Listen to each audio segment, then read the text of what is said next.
Zoe Franklin. Thank you, Madam Deputy Speaker. I would like to use this time, my time in this debate, to just raise an issue that we have heard so much about over the last 6 months, and that is the topic of the crisis in special educational needs.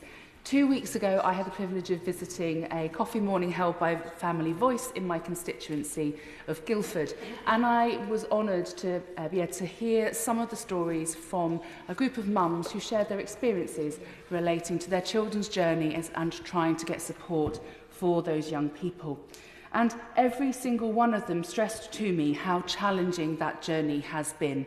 Emails going unanswered, caseworkers who go on holiday and never come back, months and sometimes years of children not being able to attend education, thousands of pounds being spent on private assessments to get the support their children need, or appealing decisions made by the local authority, fighting every day to be heard, and the exhaustion that that brings.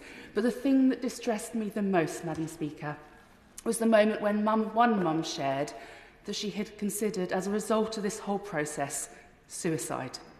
And then another mum said the same thing.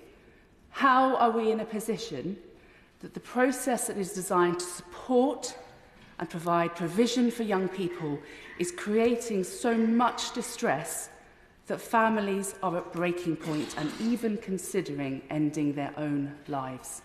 I am deeply grateful to the Education Minister for making it very clear that the government is committed to addressing the SEND crisis, and I hope to be able to work with the government to address that in 2025.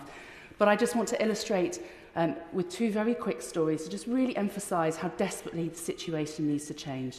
The first is a young woman, 17, in my constituency, who's been out of school for 5.5 years. She wasn't able to do her GCSEs. She was given a placement in October at a place where she has thrived. She has said it herself that she has felt seen. She has found her community. But that placement has not yet been renewed by the local authority. She has been failed, and the hope that was there has potentially been ripped away. The second is of a 9-year-old boy with autism and PDA. The local authority, Surrey, sent him to an independent school in 2022 to provide for his needs. That school has now said they cannot provide for those needs. They have removed his placement, and they have said they will not hold at that place while they try and find a school. I find that deeply unacceptable. And they are apparently not the only family who has experienced this off-rolling, but Surrey says the families have elected to homeschool. I would like to ask if the Minister would ask her colleague to meet me to discuss the practice of off-rolling, which I'm sure is happening not just in my own constituency. And I want to close by just reiterating that so many of us will have received deeply distressing emails seeking support from their residents. But these are the people who are able to ask and advocate for themselves.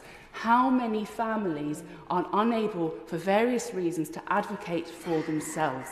We must remember that as we try to seek to fix the SEND crisis, that is not just for the families that we hear about every day in our inboxes. I, at the moment, have nearly 50 separate cases, but we are also seeking to fix it for those families that we do not know about.